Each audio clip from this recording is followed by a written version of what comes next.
mencegah demam berdarah, warga di Desa Lupoyo, Kecamatan Telaga Biru, Kabupaten Gorontalo menanam daun serai. Daun serai atau serai ini ditanam warga karena salah satu khasiatnya adalah mampu mengusir nyamuk.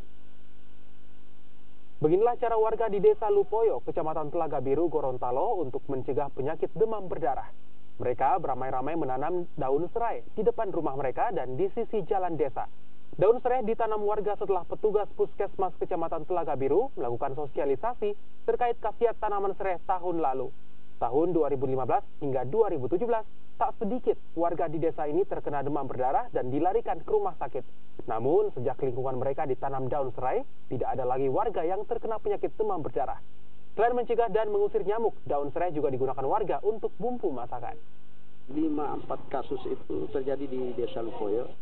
Tetapi untuk setelah ditanam pohon serai ini, dari tahun 2018 diprogramkan, itu rupanya apa yang disampaikan dari kerjasama Dinas Kesehatan, bahwa pohon serai ini bisa berguna pada masyarakat, itu bisa mengusir nyamuk.